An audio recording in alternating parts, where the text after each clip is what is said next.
High, good morning. আজকের দিনটা ছিল 11ই মে। তো সকাল সকাল তাড়াতাড়ি স্নান করে নিয়েছি এবং আজকে ছিল একটু স্পেশাল দিন, তাই স্নান করে তাড়াতাড়ি রেডি হয়ে নিচ্ছি। তো রেডিতে কিছুই না, ফার্স্টে স্কিন কেয়ার ইম্পর্টেন্ট, যেটা খুবই ইম্পর্টেন্ট, তো সেটা করে নিচ্ছি। আর আমার basic skin care toner, moisturiser, sunscreen. দিনের বেলায় সানস্ক্রিনটা একদম মাস্ট।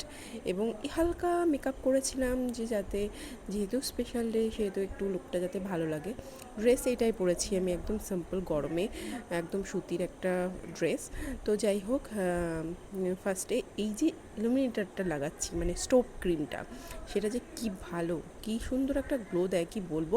পরে তোমাদের সাথে এটা রিভিউ শেয়ার করব। আপাতত এটা কি সেটা আমি শেয়ার করলাম না। ম্যাকের স্টোভ ক্রিম যারা ইউজ করো তারা অত দামের স্টোভ ক্রিম ভুলে যাবে। তো তারপরে আমি একটা ফাউন্ডেশন নিয়ে নিয়েছি, একদম হালকা ফাউন্ডেশন লাগিয়েছি, হাতের মাধ্যমে ব্লেন্ড করেছি, ভালো ব্লেন্ড হয়। তো ব্লেন্ড করে নিয়েছি এবং গোটা মুখে ফাউন্ডেশন নিয়ে সেটাকে ভালো করে, মানে আমি কি বলবো, বিউটি ব্লেন্ডারের সাথে বসিয়ে নিয়েছি। আর আমি মেকআপে সেরকম কিছুই করিনি, লিপস্টিক লাগিয়েছি, সিঁদুর লাগিয়েছি, অ্যান্ড গুড টু গো, একদম রেডি। এর থেকে বেশি কি চাই। আর এই ফাউন্ডেশনটা পাউডার দিয়ে সেট না করলেও এত ভালো থাকে, কি বলবো। তো এটাও শেয়ার করব পরে যে কি লাগিয়েছি। তো যাই হোক, তোমরা দেখে জানিও যে লুকটা কেমন লাগছে। আমার পার্সোনালি নিজেকে পছন্দ হয়েছে। তো যার জন্য আজকে যাওয়া, তো আমি রেডি হয়ে চলে গেছি আজকে বাপের বাড়ি। তো আজকে স্পেশাল ডেটা হচ্ছে আমার দাদার জন্মদিন ছিল, তাই আজকে সকাল থেকে সমস্ত আয়োজন ছিল বাপের বাড়িতে। তো আমি চলে এসেছি আমার বাপের বাড়ি। আমার বাড়ি তো, বাপের বাড়ি এলে যে কী আনন্দ হয় সেটা, মানে আমার কাছে বাপের বাড়ি তবুও আনন্দ হয়। আমি বোধহয় প্রতিদিন বিকালে আসি তবু ভালো লাগে। তো চলে এসে সব থেকে ফার্স্টে সামনে কে দেখো, এই হচ্ছে আমাদের বাড়ির রাজপুত্র। ওরে বাবারি, উনি তো বদমাশি করে করে বেড়াচ্ছেন। আর যাদেরকে খুব মিস করি আমার বাপের বাড়িতে, সেটা হচ্ছে এই আমার পিচি পিচি বিড়ালগুলোকে।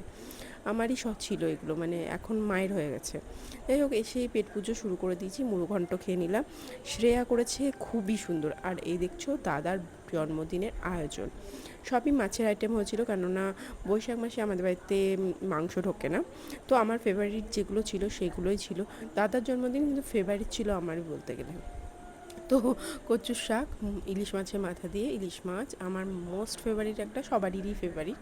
আর এখানে ছিল দই কাতলা, এটা করেছিল বৌদি, ভীষণ ভালো হয়েছিল। বিকাল দিকে একটু সেলিব্রেশন হয়েছিল, এ দাদার কেক কাটিং হয়েছিল। আর পুচকুটা যে কী আনন্দ করছিল বলে বোঝাতে পারবো না, কেননা আনন্দ তো করবেই। ও যখন আগেও বারও ছিল, কিন্তু ব্যাপারটা হচ্ছে তখনও একদমই ছোট, এখনও ও দেখছি এটা একটা নতুনত্ব কী জিনিস। তো ওর খুব মজা পেয়েছে এইগুলো নিয়ে, ওকে মাখিয়ে দেওয়া হচ্ছিলো আর ও কী আনন্দ পাচ্ছিল। এরপর আর বেশিক্ষণ বাড়িতে থাকিনি, একটু পায়েস খেয়েছি, দিয়ে চলে এসেছি বাবার শ্বশুরবাড়ি। তো রাত্রে আর ওখানে খাওয়া দাওয়ার প্রোগ্রাম রাখিনি, মা বলছিল খেয়ে যেতে, কিন্তু আমি দেখলাম যে না, ঠিক আছে বাড়ি চলে যায়, রাত হয়ে যাবে, তার থেকে ভালো চলে যায়। তো চলে এলাম। তো এসে এত ল্যাদ লাগে কি বলবো। তো যাই হোক, একটু মুখটাকে পরিষ্কার করে নিচ্ছি, অ্যান্ড তারপরে রাত্রে খাওয়া দাওয়া করে শুয়ে পড়েছিলাম। সো জন্মদিনটা না আমার কাছে খুব স্পেশাল, সেটা নিজের হোক কি অন্য কারোর। মানে একটা জীবন পেয়েছি, সেটাকে পুরোপুরিভাবে প্রতি বছর সেলিব্রেশন করার মানে অপশন পাচ্ছি, সেটাকে করা উচিত। তো আমরা তাই করি, আমি ছোট থেকে তাই করি। সো এই ছিল আজকের ডে। তোমাদের কেমন লাগলো জানিও। আবার দেখা হবে, বাই বাই।